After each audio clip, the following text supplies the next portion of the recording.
नवनीरदाभात् पीताम्बरादरुणबिम्बफलाधरोष्ठात् पूर्णेन्दुसुन्दरमुखादरविन्दनेत्रात् कृष्णात् परं किमपि तत्त्वमहन्न जाने। कृष्णत्वदीयपदपङ्कजपञ्जरान्ते अद्यैव मे विशतु मानसराजहंसः। प्राणप्रयाणसमये कपवातपित्तैः कण्ठावरोधनविधौ स्मरणं कुतस्ते। सच्चिदानन्दरूपाय विश्वोत्पत्त्यादिहेतवे तापत्रयविनाशाय श्रीकृष्णाय वयं नुमः। यं प्रव्रजन्तमनुपेतमपेतकृत्यं द्वैपायनो विरहकातर आजुहाव। पुत्रेति तन्मयतया तरवोऽभिनेदुस्तं सर्वभूतहृदयं मुनिमानतोऽस्मि। जन्माद्यस्य यतोऽन्वयादितरतश्चार्थेष्वभिज्ञः स्वराट् तेने ब्रह्महृदाय आदिकवये मुह्यन्ति यत्सूरयः। तेजो वारिमृदां यथा विनिमयो यत्र त्रिसर्गो मृषा धाम्ना स्वेन सदा निरस्तकुहकं सत्यं परं धीमहि। सत्यं परं धीमहि। नारायणं नमस्कृत्य नरं चैव नरोत्तमं देवीं सरस्वतीं व्यासं ततो जयमुदीरयेत्।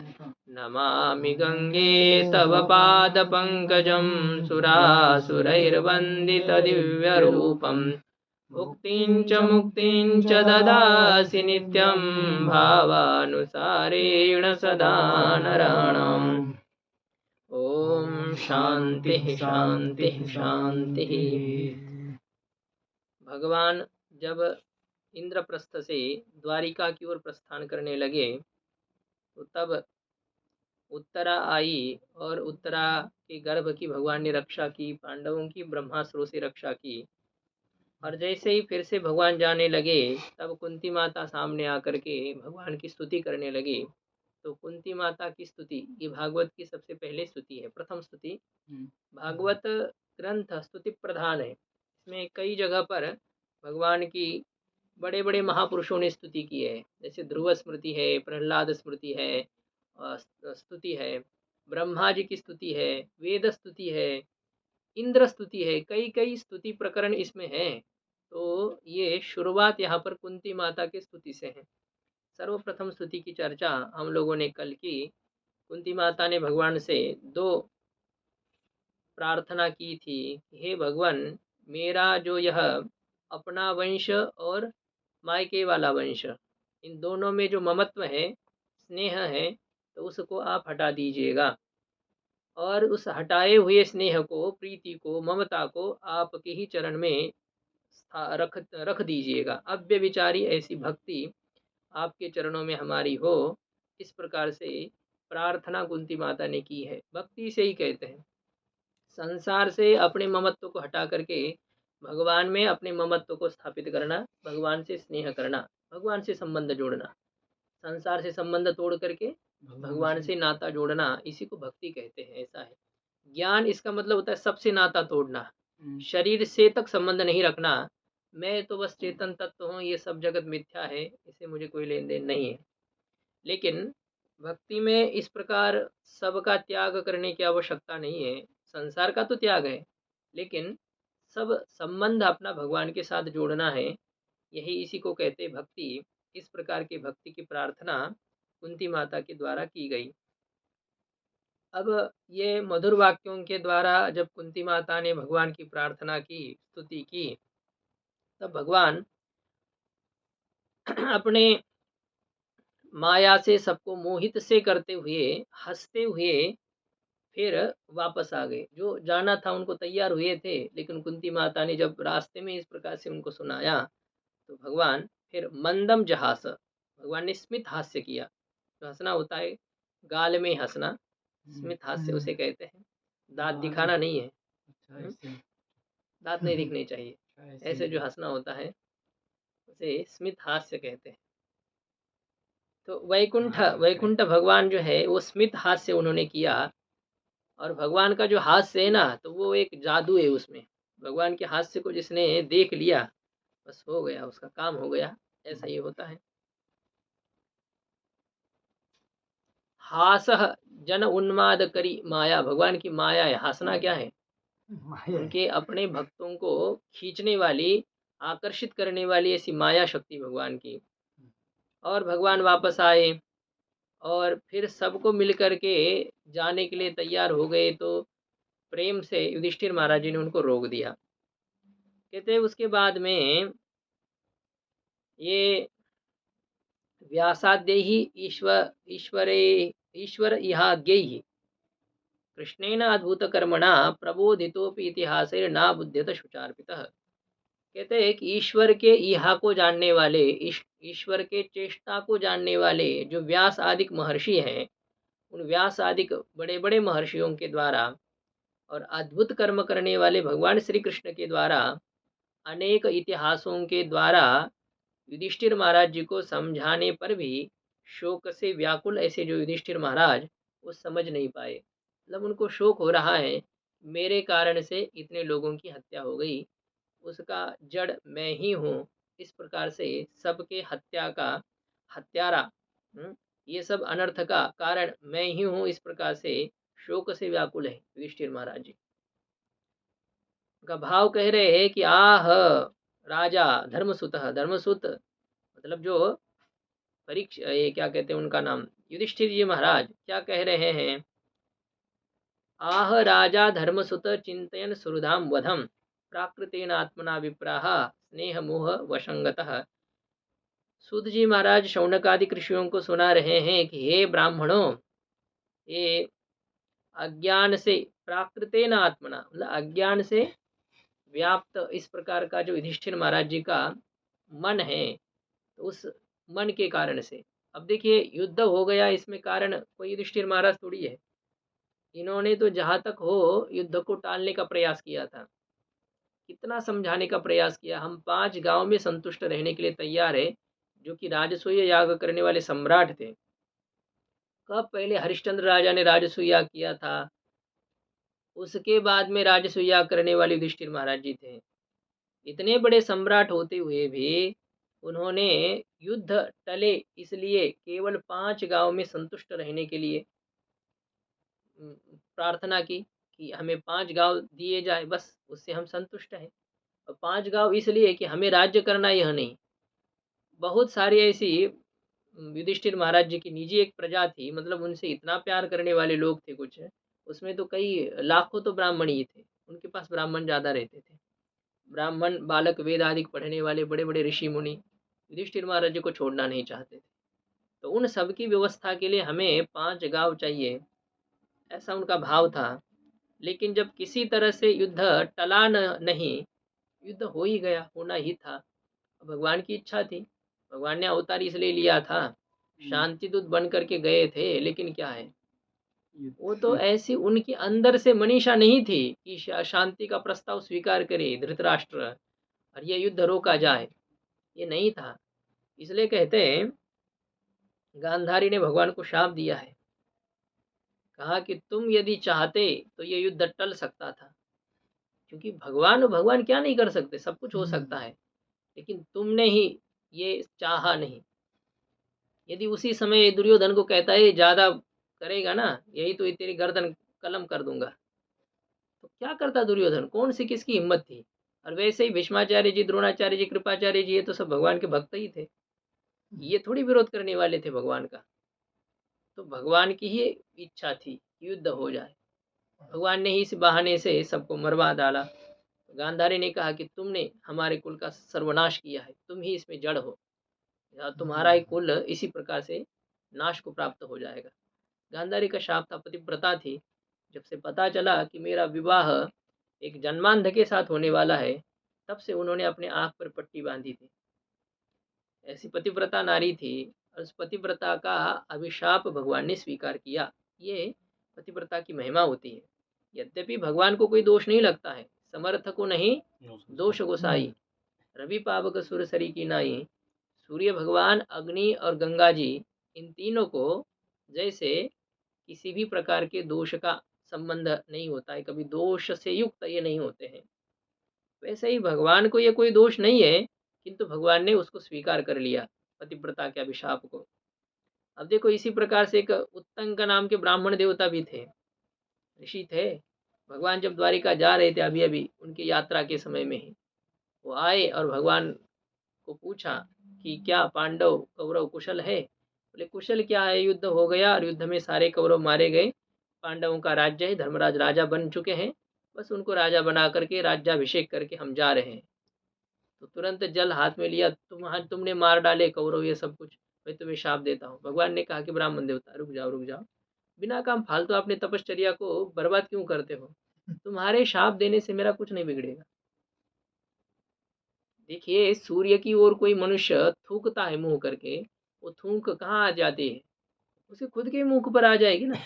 सूर्य का क्या बिगड़ पाएगा?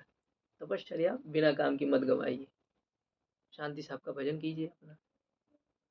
तो उनका शाप भगवान ने नहीं लिया, इसका मतलब ब्राह्मण की कोई कमती है या ऐसी बात नहीं है, लेकिन ये है जब चाहे भगवान की इच्छा है भगवान कर सकते हैं। तो गांधारी ने भी यह शाप दिया था भगवान को। तो ये सब देखा जाए तो भगवान ने ही इन सबका विनाश किया है। मयैव निहतः पूर्वमेव, मयैव एते निहतः पूर्वमेव, भगवान ने इन सबको मारा है। बर्बरिक का प्रसंग है, भीष्माचार्य जी की स्तुति देखेंगे, ये सब कह रहे थे आपने थोड़ी ये इन पांडवों में इतना क्या सामर्थ्य था जो कि हम जैसे महावीरों के साथ युद्ध कर सके। अर्जुन तो एक थे, लेकिन अर्जुन जैसे इस पक्ष में कई वीर थे ना, फिर भी महाभारत युद्ध कौरव हार गए, इसका कारण एकमात्र भगवान थे, उस पक्ष में भगवान थे। और इसीलिए यत्र योगेश्वर कृष्णो यत्र पार्थो धनुर्धरः, संजय ने पहले सूचित किया था विजय तो अर्ज पांडवों की होगी। सेना की संख्या से युद्ध नहीं लड़ा जाता है। सेना का जो मनोबल है ना, जो उत्साह है, जो आत्मविश्वास है, तो उससे कई कम सेना होने पर भी बड़े भारी सैनिकों के ऊपर वो भारी हो सकती है। इस प्रकार से यह है, बात सब ऐसी है। लेकिन अब ये धर्मराज जी को मोह हो गया। पहले तो अर्जुन को मोह हो गया था, वो युद्ध करने के लिए तैयार नहीं था, तो भगवान ने गीता सुना करके उनको तो बना दिया, उनको युद्ध करने के लिए तैयार किया। लेकिन अब भगवान ने इनको समझाया, लेकिन फिर भी धर्मराज जी समझ नहीं पा रहे हैं। बात ऐसी थी कि एक उम्र के हिसाब से देखा जाए तो भगवान युधिष्ठिर महाराज जी से छोटे थे। दूसरी बात यह होती है कि हर किसी का जो संबंध है ना वो जुड़ा हुआ रहता है। कहते ना, आप जैसे कोई महात्मा को देखेंगे, आपने कहाँ से दीक्षा ली? बोले यहाँ से। अरे वो तो बहुत अच्छे महात्मा थे, वहां से क्यों नहीं ली? एक अपना अपना संबंध जुड़ा हुआ है। जितने पुरुष है तो उन पुरुषों के साथ विवाह होने वाली स्त्रियाएं भी अलग अलग है, उनका उनके साथ संबंध है जो होना है जिसके साथ। ये नहीं देखा जाएगा कि इससे भी अच्छा गुणवान है, इससे भी अच्छा है, धनवान है, ये सब नहीं देखा जाता है। जिसकी जहाँ पर प्रीति है और जिसका जहाँ पर कोई संबंध है, उसका उसके साथ नाता जुड़ जाता है। तो योग्य होने मात्र से ही सब छात्र किसी एक गुरु के पास में आ जाए, ये संभव नहीं, न हुआ है न होगा। चाहे आप ब्रह्मा जी भी क्यों न हो, ब्रह्मा जी यदि आकर के यहाँ पर ऋषिकेश में पाठ शुरू करें ना, कि लघु हम पढ़ाने जा रहे हैं, तो ब्रह्मा जी पाठ शुरू करेंगे, सब पहुँचेंगे वहाँ? नहीं, उनके पास अच्छा जो पढ़े हैं ये वो नहीं पढ़ पाएँगे, चलो छोड़ दो। लेकिन जो नए-नए छात्र हैं, क्या वो भी सब वहाँ पर जा पाएँगे? नहीं जाएँगे। तो सबका अपना-अपना एक संबंध जुड़ा हुआ रहता है, वही जाते हैं। बात मुझे यह कहनी है कि व्यास जी जैसे महापुरुषों ने धर्मराज जी को समझाया, नहीं समझ पाए, जिन्होंने महाभारत जैसे ग्रंथ की रचना की। अरे व्यास जी को जाने दीजिए, साक्षात श्री कृष्ण परमात्मा हैं, हाँ? श्रुति जिनके केवल सोते समय, हाँ, जो ये होता है, क्या कहते हैं उसको? सोते समय जो आवाज़ निकलती है उसे क्या कहते हैं? खराटे। खराटे, खराटे से वेद भगवान की रचना जिनसे हो गई, ऐसे भगवान हैं जिन्होंने युद्ध के ऐसे विषम परिस्थिति में गीता जी जैसे अद्भुत ज्ञान का उपदेश किया। उन भगवान के बातों से भी धर्मराज की संतुष्टि नहीं हुई, क्योंकि धर्मराज जी का संबंध भीष्माचार्य जी से जुड़ा हुआ था। उनको समझना उन्हीं से ही था। ये भी भगवान का ही एक नियोजित रहता है। और बाकी मैंने ये कहा कि भगवान चाहते हैं वैसा ही होता है। भगवान नहीं चाहते थे कि मेरे से ये समझे, इसलिए नहीं समझ पाए। बात किसी की भी किसी के भी समझ में किसी की भी बात नहीं आती है। जिसका मन जहाँ जुड़ता है, वो उससे सुनता है। उससे यह न्यूनाधिकता का विचार नहीं किया जाता कि इससे भी ज़्यादा ज्ञानी है, इससे भी ज़्यादा तपस्वी है, इससे भी ज़्यादा क्या वयोवृद्ध है, ये सब नहीं देखा जाता है। तो बात यह हो गई कि ये अपने सुहृदों का जो वध है, तो उस वध का चिंतन करते हुए धर्मराज जी स्नेह मोह वशंगतः, स्नेह और मोह के अधीन हो गए धर्मराज जी। कहने लगे, अहो में पश्यताज्ञानम हृदय रूढ़म दुरात्मनः। अहो, आश्चर्य है, मुझ दुरात्मा के हृदय में ये आश्रित विद्यमान जो अज्ञान है, उस अज्ञान को तो देखो कि जिस अज्ञान के कारण से ही जो यह देह है, इस देह के सुख के लिए ही मैंने अक्षौहिणी सेना का संहार किया। 18 अक्षौहिणी सेना मैंने अपने सुखोपभोग के लिए मार डाली। मैं ही कारण था। मैं नहीं चाहता तो युद्ध कैसे होता। मेरे कारण से सब मर गए। और ये मेरे कारण से क्या, इस देह के लिए। कैसा ये देह, बोले पारक्यस्य, ये दूसरे का यह देह। कुत्ता आदि के जो हिंस्र पशु है, उसका एक खाद्य है कि नहीं। हम सुरक्षित रहते दंडा आदि लेकर के, जैसे कैसे हो, तो वो हमें छोड़ते हैं। नहीं तो आप अकेले और 10-5 कुत्ते आ जाए, क्या करेंगे। नोच नोच करके खा जाएंगे। सब इनका किसी का ये खाद्य है, बना हुआ ये शरीर है।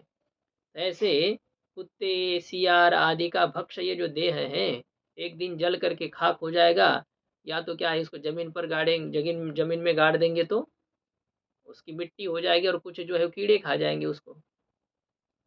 या इसमें 3 गति इस देह की कही है ज्ञानेश्वर महाराज जी ने। एक तो इसका भस्म हो जाएगा, जला देंगे तो भस्म हो जाएगा, जमीन में गाड़ेंगे तो फिर मिट्टी हो जाएगी, और कुछ जो है वो कीड़े खा जाएंगे। और यदि इसको वैसे ही छोड़ देंगे ना ऐसे, तो क्या होगा, या तो गंगा जी में डालते तो मछली खा जाती है, तो बाहर यदि रखते हैं तो कुत्ता आदि सियार इसको नोच नोच करके खाएंगे, तो विष्ठा हो जाएगी। तो या तो विष्ठा हो जाएगी, या तो कीड़े हो जाएंगे, और या तो इसका भस्म बन जाएगा। ऐसे 3 ही गति है इस शरीर की। और ऐसे इस शरीर के लिए मैंने इतने अक्षौहिणी सेना का संहार करवाया।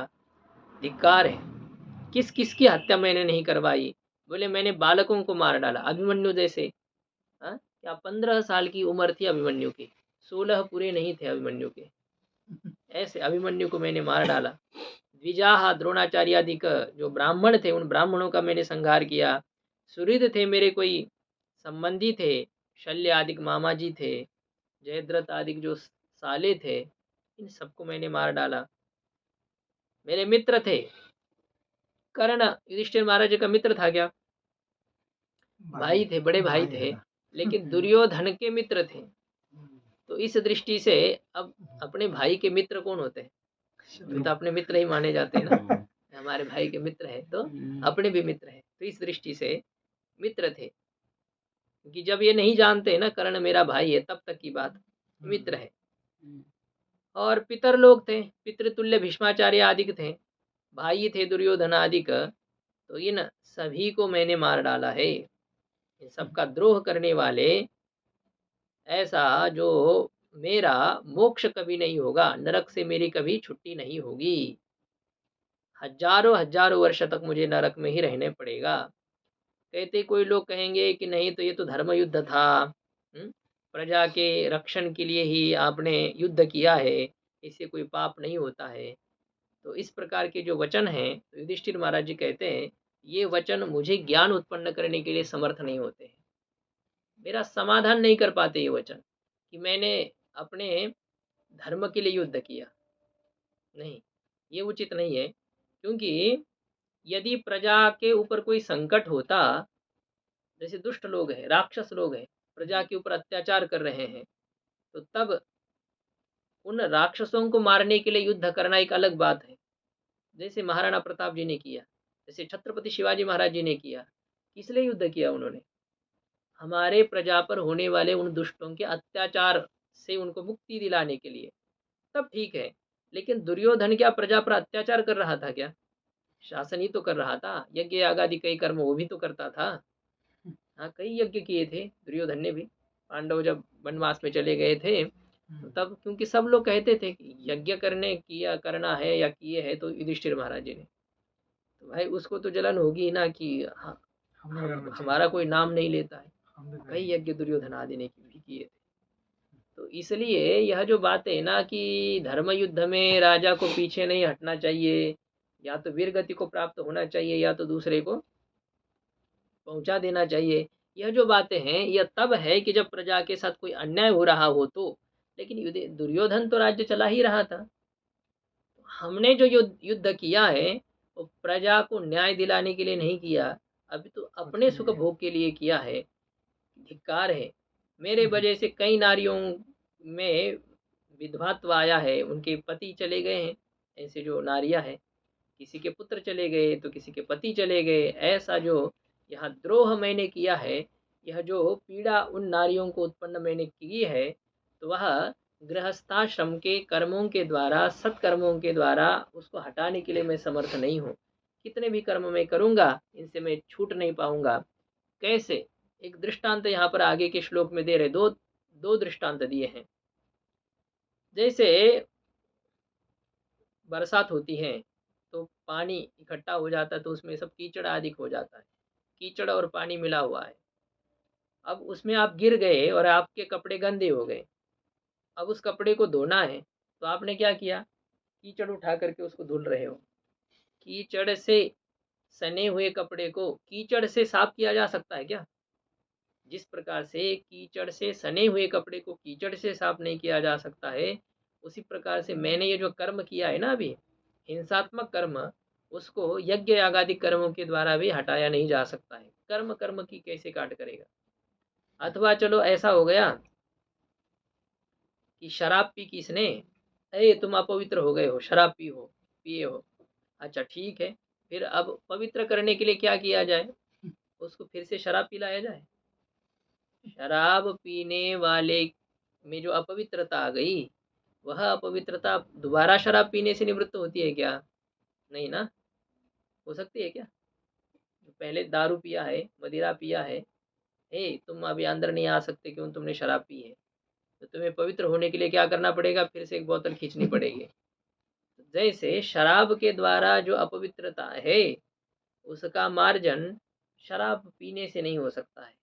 इसी प्रकार से जो भूत हत्या मेरे से हो गई है, तो उसका यज्ञ याग आदि से मार्जन होना शक्य नहीं है। इस प्रकार से ये युधिष्ठिर महाराज बहुत ही दुखी है, कष्टी है, कुछ खा नहीं रहे, पी नहीं रहे हैं।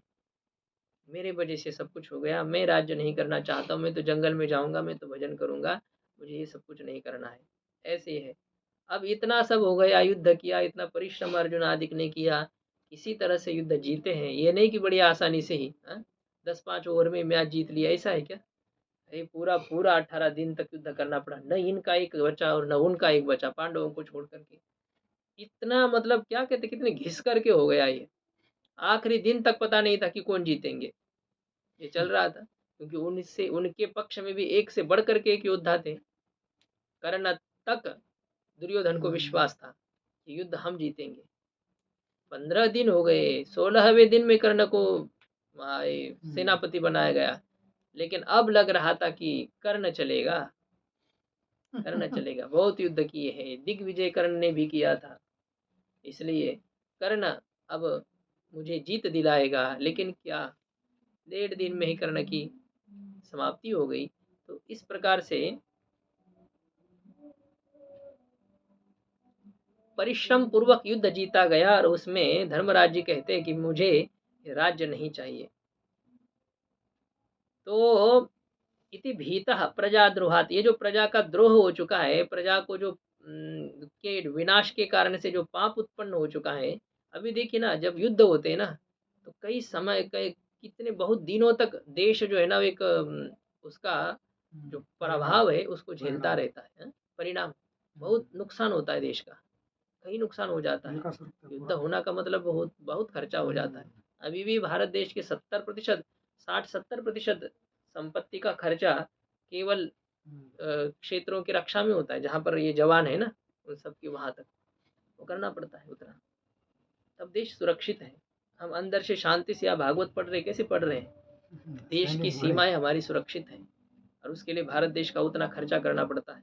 ये कहते हैं जैसे ये हमारा हेड होता है ना, दिमाग, ये सब है, इसमें सब नीचे वाली जो है ना, ये इसी के ऊपर चलता है। यहाँ पर कोई कमती हो जाती तो बस ये नीचे का ठीक रहते हुए भी कोई काम का नहीं होता है। तो भारत देश की सीमाएं ये भारत देश के सर के समान होती है, इनकी सुरक्षा बहुत अनिवार्य होती है। ये सुरक्षित है तो नीचे वाला सब सुरक्षित है। ऐसे ही ये सब सुरक्षा करके देश की रक्षा करते हैं, और उसमें इतने बड़े यदि युद्ध हो जाए, कितना नुकसान होता है, कई लोग मारे जाते हैं, कितना दुख होता है। ये प्रजाद्रोह के कारण से डर करके सभी धर्मों को जानने की इच्छा से, सभी धर्मों को जानना भी चाहते हैं युधिष्ठिर महाराज कि मैंने जो किया उचित किया अनुचित किया। तो इस प्रकार से सर्वधर्म की जिज्ञासा से युधिष्ठिर महाराज वहां चले गए जहां पर भीष्माचार्य जी थे, वहां चले गए। कहते हैं युधिष्ठिर महाराज जी का मन तो लग ही नहीं रहा था, बहुत व्याकुल थे। रात के समय बैठे ऐसे सोच रहे हैं क्या किया मैंने, अकेले ये बैठे रो रहे हैं। बाकी तो कुछ लोगों ने समझाया, तब तक समझाया और कहा कि नहीं तुम लोग जाओ, अब तुम सो। बस सब तो थके थे, सब तो सो गए, लेकिन इनको नींद नहीं आ रही। किसी प्रकार से रात को उन्होंने बिता दिया। 3-4 बजे के समय में युधिष्ठिर महाराज भगवान श्री कृष्ण के महल में चले गए, जहाँ भगवान श्री कृष्ण थे, अर्जुन के साथ रहते थे, तो वहाँ चले गए। भगवान को देखा तो भगवान बैठे थे, आंख बंद करके ध्यान कर रहे थे। भगवान की आंखों से आंसू निकल रहे थे, झलक रहे थे। युधिष्ठिर महाराज गए उनके पास में बैठे। अब जैसे हलचल हो गई तो भगवान ने कहा आइए धर्मराज जी आइए। ऐसे पहचान लिया, भगवान भगवान ही तो थे ही, जानते ही थे। तो उनके वो उस प्रकार के अश्रुपूर्ण नेत्रों को देख करके युधिष्ठिर महाराज जी ने पूछा, भगवान आप रो रहे हैं? हाँ क्यों नहीं, मुझे मेरे भक्त की याद आ रही है, आपका भक्त। हाँ, जो कि इतने भयंकर परिस्थिति में भी बाणों की शैया पर सोते हुए भी ऐसी कोई जगह नहीं जहाँ पर बाण से नोका नहीं गया है भीष्माचार्य जी को। क्या होता होगा देखिए ना, पूरा बाण अंदर से आर पार घुसे हुए हैं और उसके ऊपर लेटे हुए हैं भीष्माचार्य जी इतने दिनों से, फिर भी निरंतर भगवान का चिंतन कर रहे हैं। उसकी कोई चिंता ही नहीं शरीर की, निरंतर बुद्धि मेरे में लगी हुई है। ऐसे भक्त जब मुझे ऐसे विषम परिस्थिति में भी पुकारते रहते हैं, मैं भी उनके बिना रह नहीं पाता हूँ। ये यथा माम प्रपद्यन्ते तांस तथैव भजाम्यहम् हम, मैं भी उनका वैसा ही भजन करता हूँ। तो यह जब बात हो गई, अब युधिष्ठिर महाराज पहले ये थे परेशान थे, और वैसे ही जब भीष्माचार्य जी का स्मरण दिलाया तो उन्होंने कहा कि भगवान हम भी उनका दर्शन करना चाहते, कि अभी जाना है उनको। भगवान ने कहा था अभी उनके ज़्यादा दिन नहीं है, बहुत कम समय तक मेरे भक्त है और ज्ञान का सूर्य है। ये सब एक भूमिका थी कि इनका ऑपरेशन उनसे करवाना है, तो इसके लिए भगवान कह रहे थे ज्ञान के सूर्य है। ऐसे प्रशंसा की उन्होंने, तुम लोग समझ नहीं पाए उनको, भीष्माचार्य जी कौन थे, रहे तुम्हारे में। अब योद्धा थे, तुम लोगों ने एक सामान्य योद्धा वयोवृद्ध बस इतना ही समझ लिया, लेकिन उनके ज्ञान का पता आप लोगों को नहीं था, कितने ज्ञानी है भीष्माचार्य जी। धर्मराज जी ने कहा कि हम उनका दर्शन करना चाहते हैं, और तब सब भाई स्वर्ण से भूषित और अच्छे अश्वों से युक्त ऐसे रथ से चल पड़े, और उनके साथ केवल ये भगवान थे ऐसी बात नहीं, और भी व्यास आदि के बहुत सारे ऋषि थे, वो सब भीष्माचार्य जी का दर्शन करने के लिए चले हैं। इंद्रप्रस्थ से मतलब दिल्ली से कुरुक्षेत्र की ओर वहां चले हैं। ते भगवान भी थे, भगवान अपि विप्रर्षे रथेन स धनंजय, धनंजय अर्जुन के साथ भगवान थे, और अन्य सभी जितने लोग थे उन सभी से युधिष्ठिर महाराज जी जब जा रहे थे तो उनकी कैसी शोभा हो रही थी, बोले जैसे यक्षों से कुबेर की शोभा होती है। इतने यक्ष है कुबेरों के सेवक जो होते हैं उन्हें यक्ष कहते हैं। तो उन सभी से जैसे कुबेर की एक शोभा होती है, उस प्रकार से युधिष्ठिर महाराज जी की शोभा हो गई। और वे सब वहां पहुंचे, और वहां पहुंच करके उन्होंने देखा भीष्माचार्य जी कैसे दिख रहे थे। इतना खून निकल गया है, कुछ खून ऐसा नहीं रहा कि कुछ शरीर में बचा हुआ होगा। फिर भी भीष्माचार्य जी की जो तेज था, जो उनकी कांति थी, वो कैसे थी? तो भागवत में ये सूत जी महाराज जी कह रहे हैं कि दृष्टवा निपतितम भूमौ दिवश्च्युतम विवाभरम, कहते जैसे कि आकाश से कोई देवता गिर गया हो, स्वर्ग से कोई गिरा हुआ देवता हो, इस प्रकार के तेजस्वी थे भीष्माचार्य जी। ब्रह्मचर्य है, ऐसी बात नहीं है, ब्रह्मचर्य के एक अलग सा तेज होता है। और भीष्माचार्य जी जैसा ब्रह्मचर्य क्या कहना।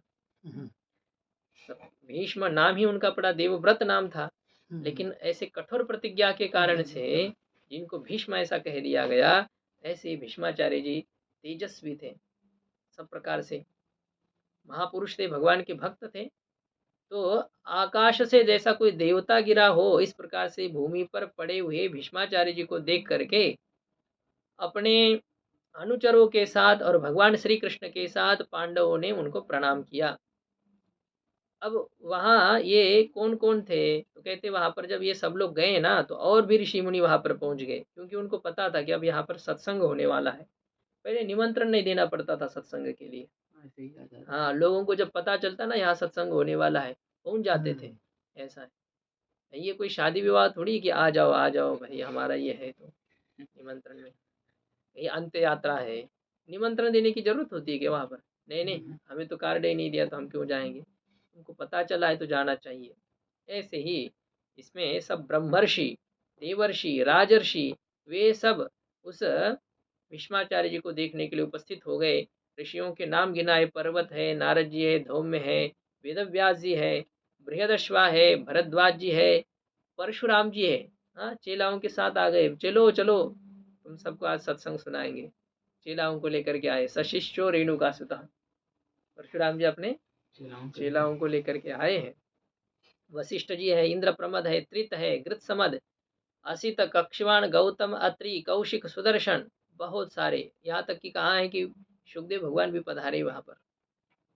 कश्यप, अंगिरस आदि भी अनेक शिष्यों के साथ वहां उपस्थित हो गए हैं। और उन सभी महापुरुषों को देख करके वसुश्रेष्ठ जो भीष्माचार्य जी हैं, वसु के तो अवतार थे ये, ऐसे भीष्माचार्य जी ने उन सबका पूजन किया। हाँ? अब भीष्माचार्य जी ने कैसे पूजन किया? लेटे थे, तो एक पूजन की पद्धति जिस प्रकार से हो देश काल के अनुसार, उस प्रकार से पूजन किया। ऐसा आंख से ही जहाँ तक हो सके उनको सबका सम्मान किया। युद्धाधिक देश में पूजन अलग प्रकार का होता है। मरण के समय में जो है ना, जो जिस प्रकार के योग्य हो काल में, मरण के काल में, युद्धाधिक देश में कैसा पूजन होता है? पूजन होता है, प्रणाम होता है उनको। जब विराट नगरी में अर्जुन अकेले गए थे ना इन सब के साथ युद्ध करने के लिए, अर्जुन ने बाण छोड़े थे, तो पहले तो आज्ञा लेने के लिए बाण छोड़ा, कान से होकर के चला गया द्रोणाचार्य जी के। दूसरा, भीष्माचार्य जी और द्रोणाचार्य जी के सामने एक बाण आकर के दोनों गिर गए। दुर्योधन ने कहा कि ये कौन है? ये अर्जुन है। ऐसे बाण छोड़ रहे क्यों? बोले पहला बाण छोड़ा कि हमसे युद्ध की आज्ञा लेने के लिए, दूसरा बाण छोड़ा हमको प्रणाम करने के लिए। बस हमने आशीर्वाद दिया, विजयी भव। हो गया। गुरुजनों का आशीर्वाद है, उनके साथ लड़ना है और उनसे शक्ति लेकर के लड़ना है। तो अर्जुन पांडव ये युद्ध जीते ना, वो अपने शक्ति से कहाँ जीते हैं? भगवान तो थे ही, एक तो बात है ही। दूसरी बात है कि उनसे आशीर्वाद लेकर के युद्ध से पहले चले, निशस्त्र होकर के सीधे उनके वहां जा करके उन सबको प्रणाम किया। जो बड़े बड़े महापुरुष वहां पर थे, भीष्माचार्य जी थे, द्रोणाचार्य जी थे, कृपाचार्य जी थे, शल्य थे, इन सबको प्रणाम किया युधिष्ठिर महाराज जी ने। और ये तो थे ही पीछे पीछे, जैसे क्या है, गैया चलती तो उसके पीछे कैसे बछड़े चलते हैं, वैसे पांडवों की हालत थी। धर्मराज यदि चले तो पीछे ये भी चल जाएंगे। ये नहीं कि धर्मराज जी फांसी पर चढ़ रहे तो तुम लोग कहाँ जाएंगे, हाँ हम भी पीछे चलेंगे। ऐसे अनुकर थे वे। भाई का उदाहरण एक तो रामायण के बाद में दिखता है, तो पांडवों में दिखता है और नहीं कहीं। इस प्रकार से अपने बड़े भाई का आदर पांडवों ने किया। वहां देश और काल के विभाग को जानने वाले भीष्माचार्य जी ने उनका यथा योग्य सम्मान किया। कहते कि जब भीष्माचार्य जी शरशैया पर पड़े हुए थे, जिस दिन पड़े उसी दिन सब कौरव और पांडव गए भीष्माचार्य जी के पास में। सबको कष्ट है कि आज भीष्माचार्य जी चले गए। दुर्योधन भी रो रहा है। नहीं, वो थे ना प्रधान एक, भीष्माचार्य जी गिर गए इसका मतलब क्या होता है कि अब उसको लगा कि कदाचित मैं युद्ध हार सकता हूँ, ये यहाँ ये हो जाएगा ना। और पांडवों को जीतने से कोई मतलब नहीं, लेकिन भीष्माचार्य जी जैसे महापुरुष चले गए, ये शरशैया पर पड़े हुए हैं। सब वहां पर जब चले गए, उनका सर लटक रहा था, बाकी तो सब छालनी हो गई थी, लेकिन सर था। भीष्माचार्य जी ने कहा कि दुर्योधन, सर के नीचे तकिया लाओ, कुछ सर को रखने के लिए। दुर्योधन राजा है, तुरंत सोने से बढ़िया वाले ऐसे तकिया ले आए उनको नीचे रखवाने के लिए। नहीं, भीष्माचार्य जी ने कहा, दुर्योधन मेरे योग्य तुम तकिया नहीं ला रहे हो, मुझे जैसी वीरोचित तकिया लाओ। समझ नहीं पा रहा है दुर्योधन। अर्जुन को कहा, अर्जुन तुम ही मुझे वीरोचित तकिया दे सकते हो। तो भगवान की तरफ अर्जुन ने देखा, भगवान ने कहा दे दो तकिया। तुरंत बाण निकाले और यहाँ से आर पार करके ऐसे नीचे पीछे टिक गए। उस पानों पर फिर भीष्माचार्य जी ने अपना सर रखा, कहा कि शाबाश अर्जुन, तूने मुझे वीरोचित तकिया दे दिया। इस प्रकार से है। जल पिलाओ कहा, दुर्योधन गंगा जी का जल लेकर के आया। बोले नहीं, ये जल नहीं चाहिए, अर्जुन मुझे जल पिलाओ। बस अर्जुन ने बाण का प्रहार किया और नीचे से पाताल गंगा से सीधी धारा भीष्माचार्य जी के मुंह में। ऐसे एक वीरों का जो सम्मान होता है ना, एक अलग प्रकार का होता है। एक बढ़िया से मुक्का दे दे आप मल्ल युद्ध में, तो वो समझता है कि हाँ इसने हमारा सम्मान किया। वहाँ एक सम्मान का अलग तरीका होता है, उस प्रकार से होता है। आप पढ़ रहे हो और शिक्षक ने, आचार्य ने आपको एक थप्पड़ दे दी, तो उस समय वो एक पूजा का तरीका है, समझ लो। उससे बहुत जो लाभ होगा ना, वो कितनी बार प्यार से हाथ घुमाने से नहीं होगा, कि जो एक क्रोध से भरकर एक थप्पड़ से होगा। कई शिक्षा मिलती है, लेकिन अब हम लोग वो समझते नहीं ना तरीका, और इसलिए कहते कि देखो ये ऐसा है, बहुत गुस्से वाला है, बहुत ये किया, ऐसा ये होता है। देश काल के विभाग को जानने वाले भीष्माचार्य जी ने उनका पूजन किया, और भगवान श्री कृष्ण के प्रभाव को तो वे जानते ही थे। बैठे हुए जगदीश्वर भगवान श्री कृष्ण को का उन्होंने पूजन किया। भगवान श्री कृष्ण तो उनके सामने थे ही, लेकिन हृदय में भी उनके भगवान थे।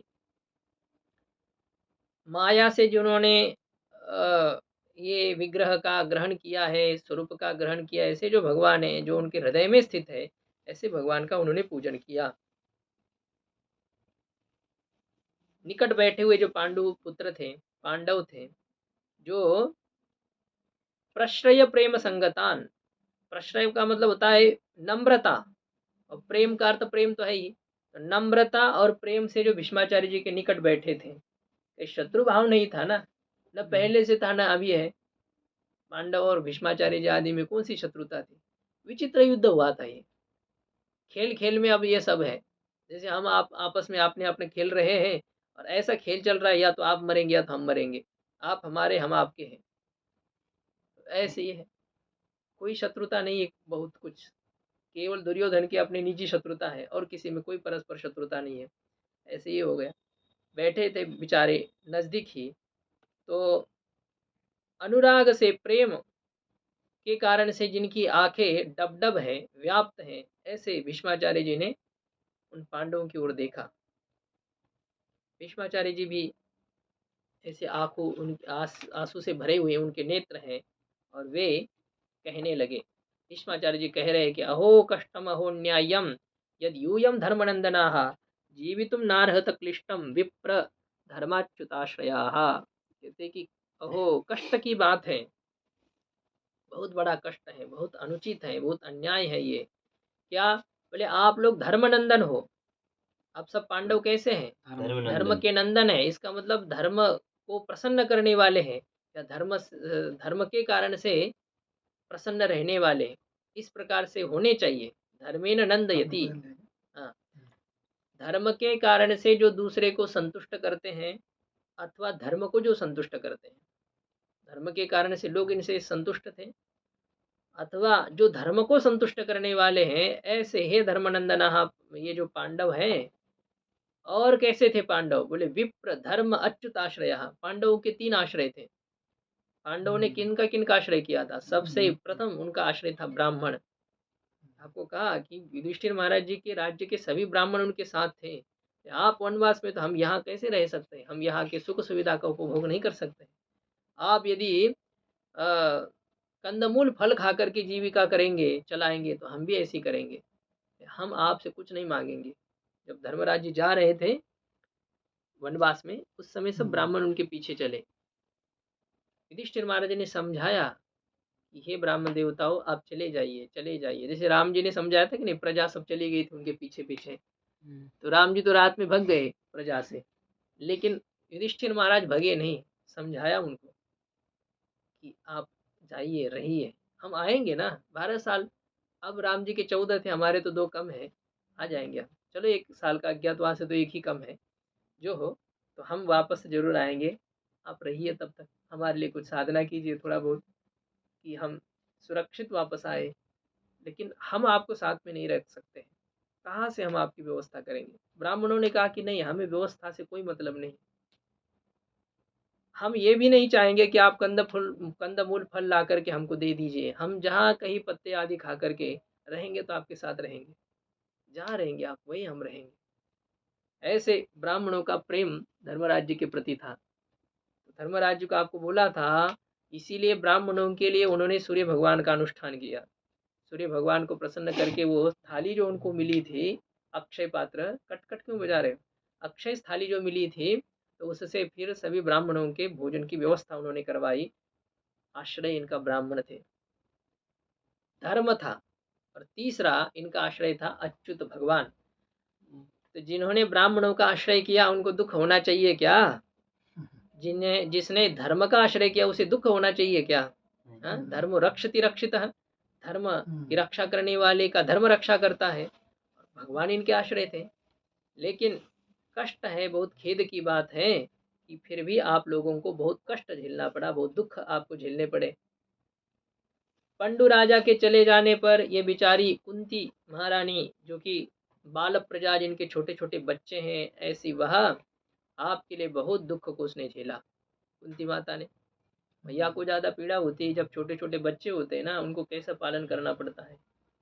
दुनिया के सामने जाते समय उसको कैसे कैसे लोग व्यवहार करते हैं, और ये सब बेचारी सहन करती हुई अपने बच्चे को 2 रोटी खिलाती है परिश्रम पूर्वक। वो मैया ही जानती है कैसे उसके ऊपर बीतती है, बहुत कष्ट है। तो ऐसे ये विधवा बिचारी, पंचपुत्र वाली, लेकिन आपके लिए उसने बहुत कष्ट झेले। ये सब काल से ही होने वाला है, ऐसा समझिए, काल से ही सब कुछ होता रहता है। नहीं तो ये सब संभव थोड़ी ही था कि जहाँ धर्मराज जैसे राजा हो, जहाँ भीमसेन जैसा गदाधारी योद्धा हो, जहाँ अर्जुन जैसे शस्त्रधारी गांडीव धनुष्य धारण करने वाले योद्धा हो, सर्वश्रेष्ठ धनुर्धर हो, और जिनके सखा भगवान श्री कृष्ण हो। और ततो विपत, ये श्लोक भी बहुत सुंदर है। यत्र धर्मसुतो राजा गदापाणिर्वृकोदरः कृष्णोस्त्रि गांडीवम चापम सुहृत कृष्णस्ततो विपत। जहाँ धर्मराज राजा है, भीमसेन गदाधारी योद्धा है, कृष्ण अस्त्री, अस्त्रम अस्य अस्ति, अस्त्री अस्त्र वाले, ऐसे कृष्ण, कृष्ण शब्द का अर्थ अर्जुन है यहाँ पर। हाँ, अर्जुन का भी एक नाम कृष्ण है। गांडीवम चापम, गांडीव धनुष्य है अर्जुन का। ये गांडीव धनुष्य बहुत पुराना धनुष्य है, अर्जुन का ये नहीं था। ये शंकर जी का था। शायद अग्नि के पास में आया, ब्रह्मा जी के पास कुछ दिन रहा, फिर अग्नि के पास, अग्नि ने इनको दिया था। पुराना धनुष्य था गांडीव। कौन सा था? परशुराम जी के पास। परशुराम जी पिनाक, वो तो शिव जी का था, वो भी पिनाक पाणी शंकर जी का नाम है। जैसे शारंग पाणी भगवान है, शारंग धनुष्य उनके धनुष्य का नाम है, उनके धनुष्य का नाम है पिनाक, वो धनुष्य। अब ये इनका एक गांडीव धनुष्य है। तो ये गांडीव धनुष्य अर्जुन के पास आया है। श्री कृष्ण भगवान है, फिर भी संकट है। कहते कि ये सब क्या होता है? भगवान नहीं अस्य कस्यचित करहिचित राजन पुमान वेद विदित्सितम। ये जो भगवान है ना, अब ये भगवान चाहते तो इनको दुख हो सकता था क्या? लेकिन फिर भी दुख हुआ, क्योंकि हे राजन, युधिष्ठिर महाराज जी को धर्मराज भीष्माचार्य जी कह रहे हैं कि हे राजन, हे युधिष्ठिर महाराज, ये जो भगवान है, इस भगवान का जो विधित सितम है, मतलब जो ये करना चाहते हैं, इसको कोई नहीं जानता है। विदित सितम। हाँ, विधातुम इष्टम, ये जिसको करना चाहते हैं, इनके करने चाहने को कोई नहीं जानता है। और कवि लोग जिसको जानने की इच्छा से युक्त होकर के मोहित होते हैं। भगवान जो कर रहे हैं ना हमारे साथ, वो समुचित ही कर रहे हैं, बस हम समझ नहीं रहे हैं कि ये हमारा हितकर कर रहे हैं ऐसा। यही बात जो कुंती जी ने भी पहले कही थी कि इनके चिकीर्षित को, ये जो करना चाहते इसको कोई नहीं जानता है। नवेद कश्चित भगवंश चिकीर्षितम, भगवान जो करना चाहते हैं उसको कोई भी नहीं जानता है। यही बात यहाँ पर कह रहे हैं, भगवान सबका कल्याण ही करना चाहते हैं और विशेष करके अपने भक्तों का हितकर ही करते हैं। भगवान जो करते हो अच्छा ही करते हैं, ये आप जानते ही हैं। फिर भी एक स्मरण दिला रहा हूँ। तो एक राजा का जो प्रधान है कहता है कि भगवान जो करते हो अच्छा ही करते हैं। हाँ, तो ये उसने कई बार वो बोलता ही था, जहाँ जो कुछ हो जाता, इष्ट अनिष्ट कुछ भी हो जाता, तो उसकी एक आदत थी, भगवान जो करते हो अच्छा ही करते, भगवान जो करते हो अच्छा ही करते। यही उसका मंत्र था, कुछ भी हो जाए। कोई कह रहा है कि सर दर्द हो रहा है, अरे भगवान जो करते हो अच्छा ही करते हैं। ए आज आज तो लॉटरी लगे, अरे भगवान जो करते हो अच्छा ही करते हैं। अच्छा बुरा किसी भी प्रसंग में उसकी आदत थी, ऐसा ही बोलता था। ऐसे राज दरबार में पहुंचा तो राजा थोड़ा सा तलवार को चेक करते समय थोड़ा म्यान से निकाली और देख रहे थे, तो राजा की उंगली कट गई। बस बांध करके राजा आया और कहा, सेनापति को बताया कि देखो मेरी आज उंगली कट गई। तो उसकी आदत, भगवान जो करते अच्छा ही करते। राजा गुस्सा हो गया, अरे भाई मेरी उंगली कट गई और तुम कह रहे कि भगवान जो करते हो अच्छा ही करते हो, ये कोई बात हो गई? डाल दो इसको कारागार में। गुस्सा होकर के डाल दिया सैनिकों ने। वो वही कहता, भगवान जो करते हो अच्छा ही करते। देखो राजा की उंगली कट गई, भगवान जो करते अच्छा ही करते, इसको कारागार में डाल दिया गया, फिर भी वो कहता है भगवान जो करते हो अच्छा ही करते हैं। राजा को हाँ ठीक है, भगवान जो करते अच्छा ही करते, सड़ वहीं पर अभी। डाल दिया उसको वहीं पर। अब शिकार खेलने राजा कभी जाता था तो इसको लेकर के जाता था, लेकिन जब अब सेनापति को कारागार में डाला तो अकेला राजा शिकार खेलने के लिए गया, जंगल में गया, तो अब भीलों ने इसको पकड़ लिया राजा को। क्योंकि वो जो भीलों का जो राजा था वहाँ का भी, तो उसको देवी को बलि चढ़ाना था, उसको पुत्र नहीं था। तो किसी ने बताया था उनको, तुम यदि देवी को नर बलि चढ़ाओगे तो तुम्हें पुत्र होगा। तो इस चक्कर में उसने वहाँ कह दिया कि देखो भाई कोई नर बलि मिल रहा हो तो। अभी अकेला राजा था। अभी इतने सब लोग भिल्ल लोग आ गए और वो भी तो जानते ही थे, सब शस्त्र अस्त्र प्रवीण तो होते ही है, और उनका वो देश है ना, वहाँ तो अपने देश में कुत्ता भी शेर बनता है, कहते कि नहीं, अपने गली में कुत्ता भी शेर होता है। तो वहाँ उनके यहाँ राजा का क्या चले। पकड़ लिया राजा को, ले गए देवी के सामने। और जैसे उनको बलि देना था तो देख लिया तो उनकी उंगली कटी हुई थी। तो वो बलि चढ़ाने वाले ने कहा कि ये नर बलि नहीं चलेगा। बोले क्यों? ये सखंड है, खंडित है, हैं? ये खंडित बलि देवी नहीं चाहती है, अखंड बलि चाहिए, इसको भगा दो, इसको हटा दो। बस उंगली कटने के कारण से राजा आज बच गया। बच करके वापस जब आ गया तो अपने महल में नहीं गया, सीधा कारागार में सेनापति के पास, ए खोलो भाई उसको खोलो। तुमने जो कहा कि भगवान जो करते अच्छा ही करते, आज मैं समझ गया। यदि मेरी उंगली कटी नहीं होती तो आज मैं मर गया था। हाँ चढ़ जाता, वहां पर बलि चढ़ जाता। लेकिन ये उंगली कट करके जो तुमने कहा कि भगवान जो करते अच्छा करते हैं, तो बिल्कुल सही बात है, भगवान ने मेरी आज जान बचाई उंगली कटने के कारण से। लेकिन एक बात और है कि मैंने तुम्हारा अपराध न होते हुए भी तुम्हें कारागार में डाला, तो ये भगवान ने अच्छा किया, ये कैसे? ये तो गलत ही किया ना भगवान ने, तुम्हारे दोष के बिना तुम्हें कारागार में डाला, ये तो गलत हो गया। उसने कहा कि नहीं राजन, भगवान जो करते अच्छा ही करते। बोले कैसे? तो उसका बलि चढ़ हाँ, गया। और क्या? कहा कि यदि आप मुझे कारागार में नहीं डालते तो मैं आपके साथ जरूर होता, और आपके साथ जरूर होता तो आप मुझे बलि चढ़ा देते हैं, मतलब मेरी बलि वहां पर चढ़ जाती है। वही बच तो गया मुझे कारागार कारागार में। में डाल करके भगवान ने जो किया उचित ही किया। भगवान क्या करना चाहते कोई नहीं जानता है, बिना काम भगवान पर दोषारोप किया जाता है। अच्छा ये होना चाहिए, संकट आनी चाहिए बीच बीच में, थोड़ा होता है ना, तो आदमी एक रास्ते पर आ जाता है, नहीं तो बहुत उन्मत्तता आ जाती है।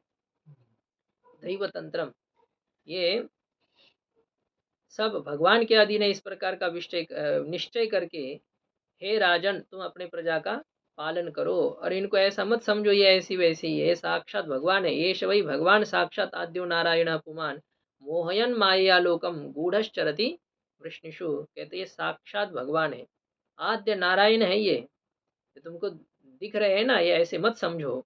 अपनी माया से लोगों को मोहित करके ये वृष्णिकुल में गुप्त होकर के विचरण कर रहे हैं। जैसे राजा लोग कैसे करते थे पहले, कि एक ऐसा वेश धारण करके अपने प्रजा में घूमते थे। गुप्तहेर पहले भी रहते थे, गुप्तचर जो होते हैं ना, आपके साथ रहेंगे, सीआईडी। तो वो आपके नौकर बन करके, जैसे कैसे होते हैं कि 10-10 20-20 सालों के बाद में वो पता लगाते थे कि ऐसा ऐसा हुआ है, ऐसे किसी ने मार दिया ये। पहले ऐसे बहुत इसकी थी। आजकल तो इतने यंत्र आदि है तो हो जाता है जल्दी से, और फिर भी नहीं होता है तो उसको पैसा आदि से सब झूठ को सच, सच को झूठ किया जाता है। पहले ज़माने की बात ऐसी थी कि ऐसा ये वेश बदल करके राजा लोग ही घूमते थे, क्या हो रहा है हमारे राज्य में, खुद ही देखते थे, खुद देख करके पता लगाते थे कि ऐसी-ऐसी बात है। ये आपको बोला था ना, इनका क्या नाम था ये राजा का? राजा का नाम नहीं याद आ रहा है, ऐसे ही कोई 200-400 साल पुरानी घटना है। छत्रसाल राजा शायद, जहाँ तक छत्रसाल।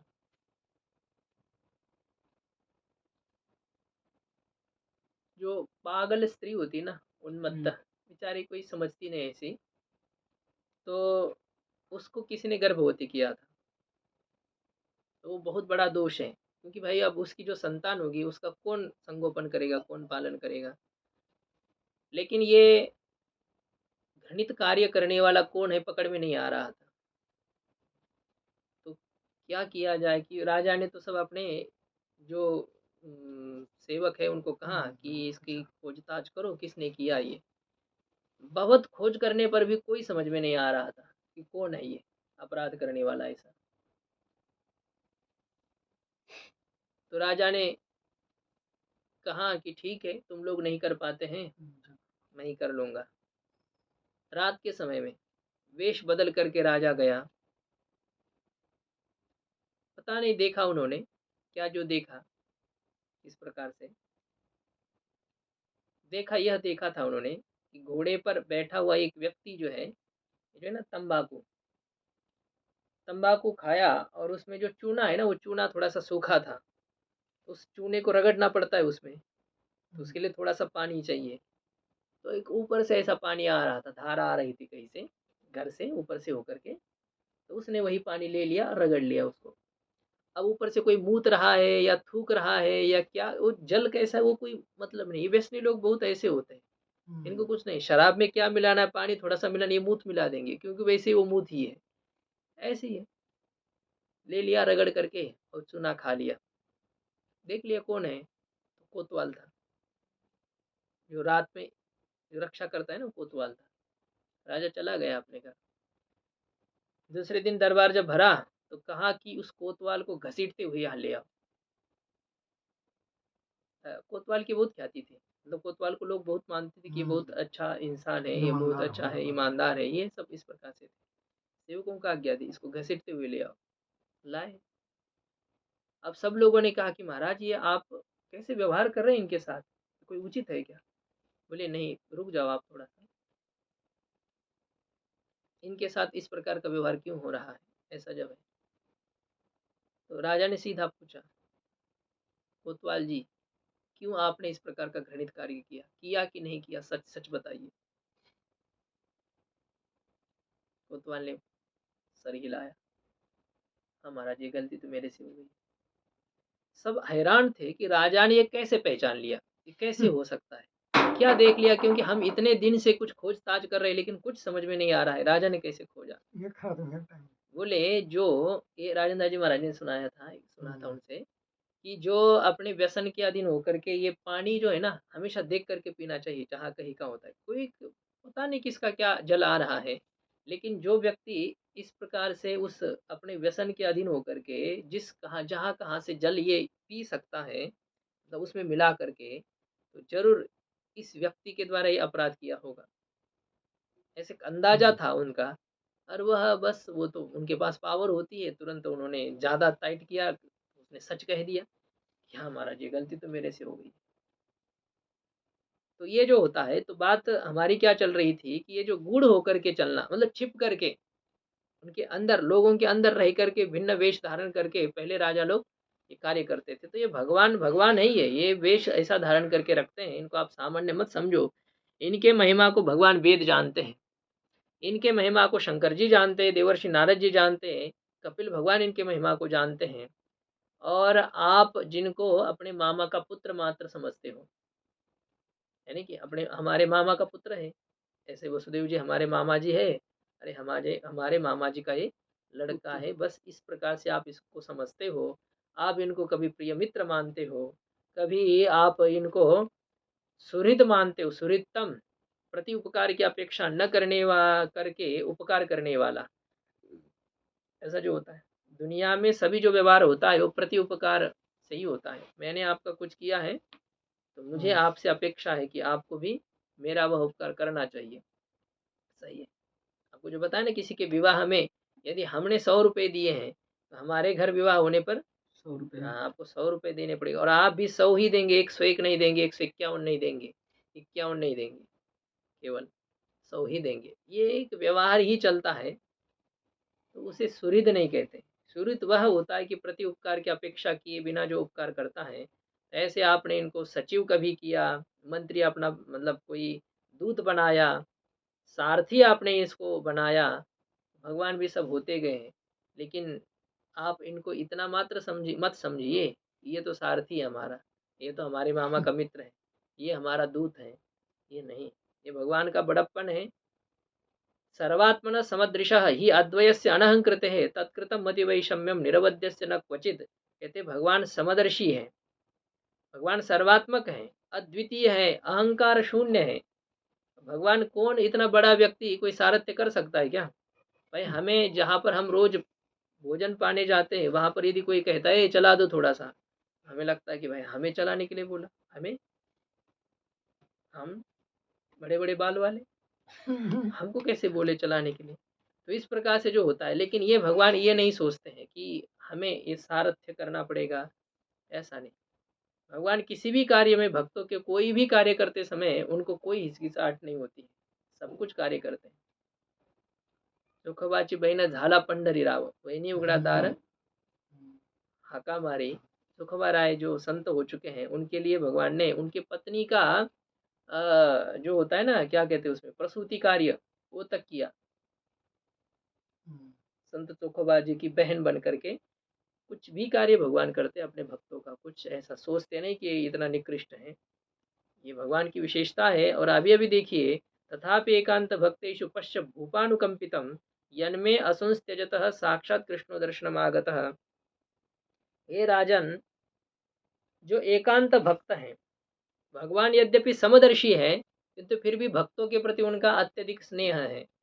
समोहम सर्वभूतेषु न मे द्वेष्योस्ति न प्रियः ये भजन्ति त्वाम भक्त्या मयि तेषु चाप्यहम्। भगवान कहते मैं सर्वात्मक हूँ, सबके लिए समान हूँ, किंतु क्या करें, जो मेरे लिए सर्वस्था समर्पित है, उनके प्रति अब थोड़ा सा एक अलग भाव बन ही जाता है। एक मैया के ही 4-5 पुत्र होते हैं, लेकिन जो बड़े बड़े होते हैं ना, उनका मैया, उनसे मैया का इतना ये नहीं रहता है, जुड़ाव नहीं रहता है, लगाव नहीं रहता है। छोटा बच्चा जो होता है ना, सबसे छोटा वाला, जो मैया को छोड़ करके नहीं रह पाता, और मैया जिसको छोड़ करके नहीं रह पाती, उसके प्रति उसका ज़्यादा स्नेह रहता है। क्यों? पहले के प्रति कम है, इसके प्रति ज़्यादा, ऐसा क्यों? क्योंकि वो सर्वथा समर्पित है ना मैया के प्रति, वो और किसी को कुछ समझता ही नहीं है, जानता ही नहीं है, बस वो करने लग जाता है जैसे उसको मैया नहीं दिखती है तो। और बड़े जो बच्चे हैं, तो उनको टॉफी दे दी, इधर उधर खेलने कूदने, सब भूल जाते मैया को, छोटा नहीं भूलता है।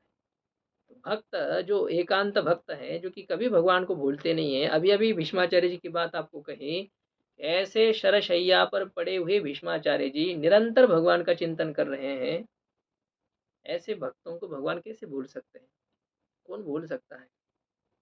एकांत भक्त ऐसे जो हैं, उन एकांत भक्तों में आप अथवा मैं, तो इन हमारे प्रति भगवान की कृपा को देखो कि जो कि प्राण के त्यागने के समय भगवान मुझे साक्षात दर्शन देने के लिए यहाँ पर पधारे हैं। भगवान आए, हे भीष्माचार्य जी, अब आप नहीं आ सकते मेरे पास, कोई बात नहीं, हम आते हैं। भगवान खुद आकर के वहाँ पर उनको दर्शन देते हैं। जो भगवान के पास नहीं पहुँचते हैं ना, भगवान उनके पास आ जाते हैं। बस हमें योग्यता अपनी बनानी चाहिए, उस प्रकार से हम योग्य बन जाए ना, तो भगवान आपके पास आ जाएंगे, बुलाना नहीं पड़ेगा। शबरी मैया के पास भगवान गए, शबरी मैया नहीं गई अयोध्या की यात्रा करने के लिए, बस उन्होंने प्रतीक्षा की केवल। तो हम तो केवल प्रतीक्षा कर सकते हैं, और उस प्रकार के भाव से प्रतीक्षा की जाए। भगवान श्री कृष्ण आ गए, कहते हैं कि भक्त्यावेश मनो यस्मिन वाचायन नाम कीर्तयन त्यजन कलेवरम योगी मुच्यते काम कर्म भी। जिन भगवान में अपने मन को भक्ति पूर्वक लगा करके वाणी से उनके नाम का कीर्तन करने वाला यदि कोई योगी अपने शरीर का त्याग कर देता है, तो वह संपूर्ण काम और कर्म के बंधन से मुक्त हो जाता है। शब्दादिक विषय और उनके कारण स्वरूप जो पुण्य पापादि कर्म है, इन सब से मुक्त हो जाता है। भगवान कह रहे ना, यम यम वापि स्मरण भावम त्यजत्यन्ते कलेवरम तन तमेवैति कौन्तेय सदा तद्भाव भावितः। तो जो आजीवन जिसकी साधना करता है, उपासना करता है, मृत्यु के समय में भी वो उसी का ही चिंतन करेगा, और मृत्यु के समय में जो जिसका चिंतन करेगा तो उसी को प्राप्त हो जाएगा। यान्ति देवव्रता देवान् पितॄन् यान्ति पितृव्रताः भूतानि यान्ति भूतेजा यान्ति मदीयाजिनोऽपि माम। जो मेरी उपासना करते हैं, मृत्यु के समय में मुझ में चित्त जिनका लगा हुआ है, भगवान कहते हैं कि वे सभी कर्म बंधन से मुक्त होकर के मुझे ही प्राप्त हो जाते हैं। भगवान की प्राप्ति उनको हो जाती है। ये बात भीष्माचार्य जी कह रहे हैं। लेकिन यह नहीं समझना कि यदि मृत्यु के समय में भगवान में मन लगाने से ही इतना काम हो जाता है, तो कोई बात नहीं, सीधा मृत्यु के समय में हम मन लगाएंगे, तब तक अपनी मौज करेंगे। हाँ, ये सब नहीं होता है। जिसने कभी जिंदगी में अभ्यास ही नहीं किया और अकस्मात कोई पेपर देना है, वो परीक्षा में उत्तीर्ण हो पाएगा?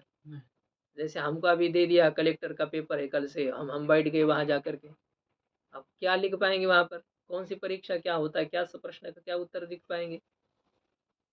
यही हालत है मृत्यु के समय। यानी मृत्यु यानी परीक्षा पत्र है। अब परीक्षा पत्र जब आपके सामने आ गए, कलेक्टर फिलेक्टर ये परीक्षा कुछ नहीं उसके सामने। ये प्रधानमंत्री बनना, राष्ट्रपति बनना कुछ नहीं है। बहुत कठिन भयंकर परीक्षा होती है। उस परिस्थिति में तो नजदीक वाला आदमी तक अपने में नहीं रहता है, इतनी उसकी पीड़ा को देख करके वो देख नहीं पाता है। तो खुद भोगने वाला व्यक्ति कहाँ अपने भान पर रह सकता है? कितना भयंकर दुख का अनुभव करता है। मन कैसे भगवान में लगा रह सकता है? तो उसके लिए तो विशेष अभ्यास ही करना पड़ता है। कैसी भी परिस्थिति आ जाए, उनका चित्त हमेशा वही लगा हुआ है। चाहे उसकी गर्दन काटी जा रही हो, फिर भी भगवान का नाम लिया जा रहा है। हरिदास जी ठाकुर जो है, उनको कोड़े से पीट रहे हैं।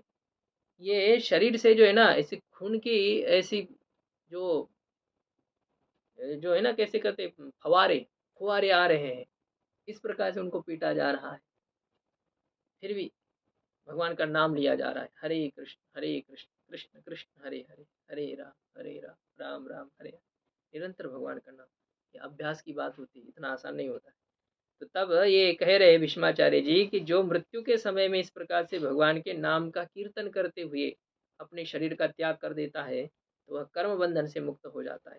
भीष्माचार्य जी जो एक पद है ना, जो भीष्माचार्य जी की प्रार्थना ही है, इतना तो करना स्वामी जब प्राण तन से निकले, गोविंद नाम लेके जब प्राण तन से निकले।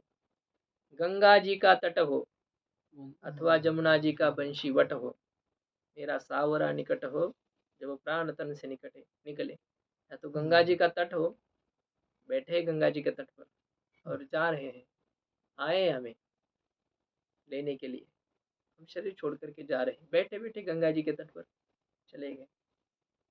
ऐसा ही होना चाहिए। जब कंठ प्राण आए कोई रोग न सताए, कंठ में जब प्राण आया है तो हमें कोई रोग न सताए। यम दरस न दिखाए, यमराज्य का दर्शन हमें न हो उस समय जब प्राण तन से निकले। जब यमराज्य का दर्शन नहीं होगा तो भगवान का दर्शन होगा। यमराज जी के दूत नहीं लाएंगे, यमराज जी नहीं आएंगे आपको लेने के लिए, भगवान आएंगे। ऐसी परिस्थिति हो जाना चाहिए, होनी चाहिए। उस वक्त जल्दी आना, नहीं शाम भूल जाना। उस हे भगवान, उस समय आप बहुत जल्दी आना, हमें भूलना नहीं। और आप अकेले नहीं आना, राधे को साथ लाना जब वो प्राण तन से निकले। राधा रानी को साथ लेकर के आइएगा। हम युगल सरकार का दर्शन करना चाहते हैं उस समय, आपका दर्शन करते हुए हमारा शरीर छूट जाए, इस प्रकार की प्रार्थना भगवान से करनी है। पीताम्बर कसे हो, छवि मन में ये बसी हो। आपने पीताम्बर धारण कर रखा है, यही हमारे मन में वो छवि है, उसी का हमारा चिंतन चल रहा है। ओठों में कुछ हंसी हो, और आप जब आ रहे हो तो कुछ स्मित हास्य कर रहे हैं, जब वो प्राण तन से निकले। इस प्रकार ये कोई ऐसा प्राण का परित्याग करता ना, जैसे भीष्माचार्य जी के प्राण की चर्चा हम लोग करेंगे।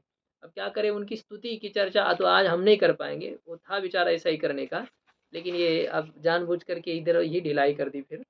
तो वह जो है कह रहे हैं कि हे भगवान, भीष्माचार्य जी कह रहे हैं कि जब तक मैं इस शरीर का परित्याग नहीं करता हूं तब तक आप प्रतीक्षा कीजिए।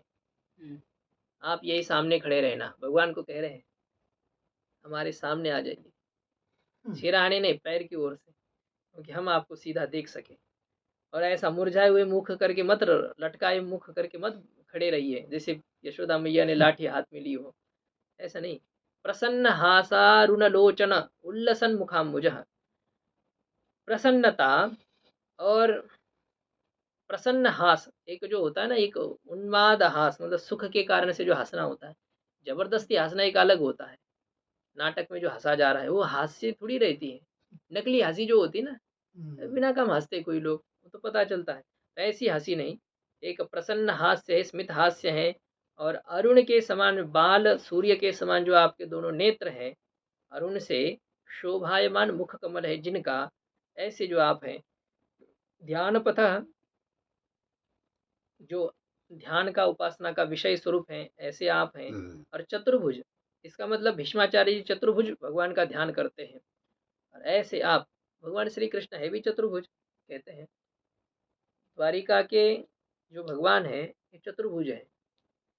गोकुल में जब तक थे ना तब तक भगवान द्विभुज थे, उसके आगे भगवान चतुर्भुज है, ऐसे कहा जाता है। मतलब वो ऐश्वर्य लीला है उसमें। ये जो है पहली वाली जो लीला है उसमें ऐश्वर्य नहीं है, उसमें भाव है, भाव प्रधान लीला है, उसमें चतुर्भुज नहीं रहते भगवान। द्विभुज भगवान में जो प्रेम होता है वो चतुर्भुज में नहीं है, ऐसा। बाकी तो है अपने अपने भक्तों के उपास्य होते, ये बात नहीं कि प्रहलाद जी ने चतुर्भुज भगवान की उपासना की थी, प्रेम नहीं था, यह बात नहीं। ध्रुव जी के उपास्य चतुर्भुज थे। लेकिन ये भीष्माचार्य जो जो ध्यान कर रहे हैं वो भी चतुर्भुज भगवान का ही कर रहे हैं। तो ये ऐसे आप हमारे सामने खड़े रहिएगा, जाना नहीं इधर उधर। सूत जी महाराज कहते हैं, ये शौनक आदि ऋषियों, उसके बाद में युधिष्ठिर महाराज जी ने उनके पास जाकर के शरशैया पर बैठे हुए भीष्माचार्य जी से कुछ प्रश्न पूछे हैं, और उन सभी प्रश्नों का उत्तर भीष्माचार्य जी ने दिया है। कई विषयों पर चर्चा उनकी हुई है। महाभारत में शांति पर्व है, विस्तार से यह प्रकरण है, क्या क्या प्रश्न धर्मराज जी ने पूछा है और कैसे कैसे उत्तर भीष्माचार्य जी ने दिए हैं। भगवान ने भीष्माचार्य जी को कहा कि भीष्माचार्य जी आप इनको समझाइए, राजन राजा को, युधिष्ठिर को। ये समझते कि मेरे कारण से ये सब मर चुके हैं, ऐसे आप इनको उपदेश कीजिए। तो भीष्माचार्य जी कह रहे कि वाह भगवान, आप होते हुए हम उपदेश करें, गुरु होते हुए चेला को कहे अरे बेटा इनको थोड़ा सा पढ़ा दो, इनको समझा दो। गुरु जी आपके सामने कैसे, अरे हम कह रहे ना बता दो इनको। तो भगवान ये सब है, क्या कहते हैं, स पूर्वेशामपि गुरु काले नानवच्छेदात्। योग सूत्रकार कहते हैं भगवान गुरु के भी गुरु हैं, कृष्णम वंदे जगत गुरु। अब वे भगवान श्री कृष्ण कह रहे हैं कि भीष्माचार्य जी आप इनको समझाइए। तो भीष्माचार्य जी ने कहा यदि आपकी आज्ञा ही है, आप इस प्रकार से दास से कार्य करवाना चाहते हैं, सामर्थ्य दीजिए, बस आपके ही सामर्थ्य को लेकर के हम लड़ेंगे।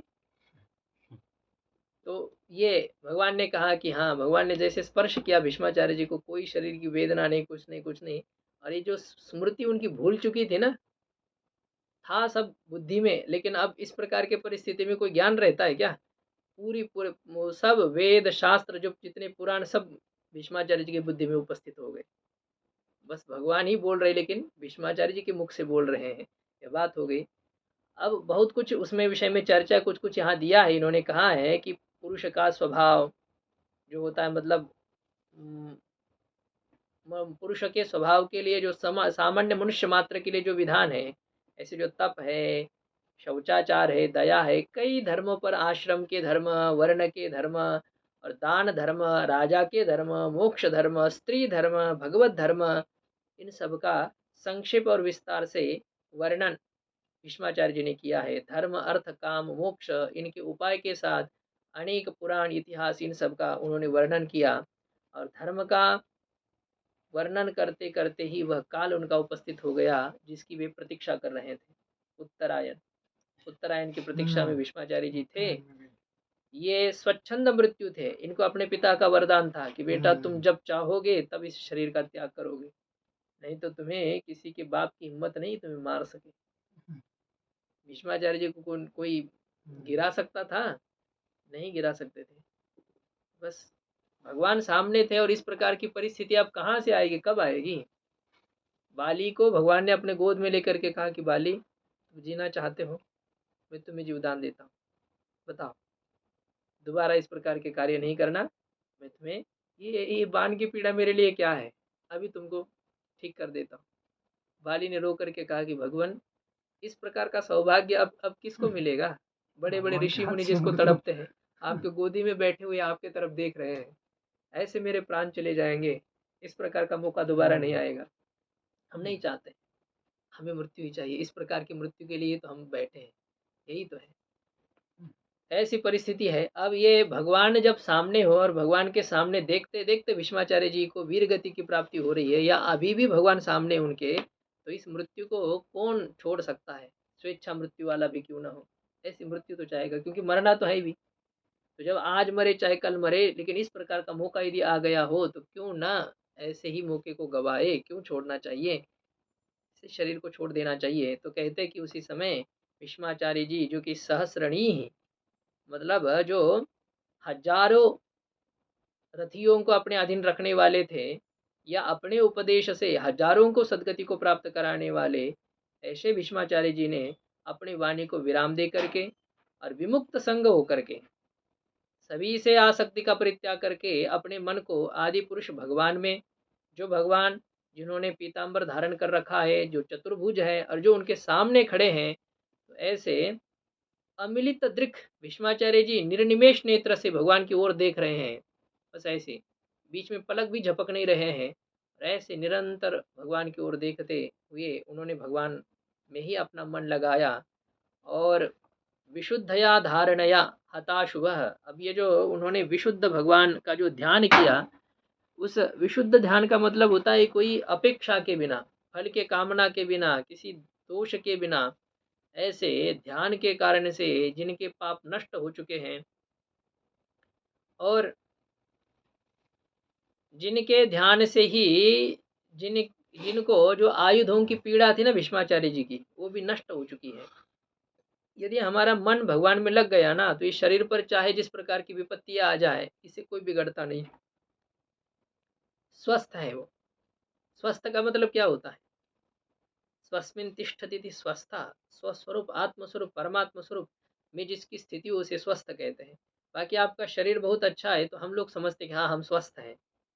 शरीर स्वस्थ, शरीर की सुदृढ़ता, शरीर की निरोगिता को हम स्वस्थता समझते हैं। वो स्वस्थता नहीं, वो अस्वस्थता है। मन अस्वस्थ है ना। मन हमारा भगवान में लगा हो तो हम स्वस्थ हैं। शरीर भले ही चाहे जैसा हो। तो ये भगवान के ध्यान के कारण से उनका जो व्यथा थी उनकी वो नष्ट हो चुकी है। सभी इंद्रियों की वृत्ति निकल चुकी है विषयों से, और भ्रम रहित, देहात्म भ्रांति से रहित ऐसे जो भीष्माचार्य जी है, उन्होंने अब भगवान की प्रशंसा की, स्तुति की है। उस स्तुति की चर्चा है, बहुत सुंदर। भीष्माचार्य जी की द्वितीय स्तुति है भागवत जी में।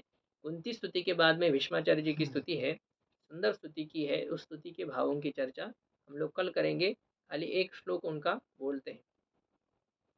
इति मतिरुपकल्पिता वितृष्णा भगवति सात्वत पुंगवे विभूम्नि स्वसुखमुपगते क्वचिद्विहर्तुं प्रकृतिमुपेयुषि यद्भव प्रवाहः। ऐसे कई श्लोकों में भगवान भीष्माचार्य जी ने भगवान की स्तुति की है। 32 से लेकर के अभी ये है 42 तक, मतलब 11 श्लोक है कुल। इन श्लोकों में भीष्माचार्य जी ने भगवान की स्तुति की है। उन स्तुति की चर्चा आज तो हम कर ही नहीं पाएंगे, इसलिए क्यों भाग दौड़ करके पैर तोड़ना है, इसलिए कल ही इसका विस्तार से हम लोग विचार करेंगे। ओम पूर्णमदः पूर्णमिदं पूर्णात् पूर्णमुदच्यते पूर्णस्य पूर्णमादाय पूर्णमेवावशिष्यते। ओम शांति शांति शांति।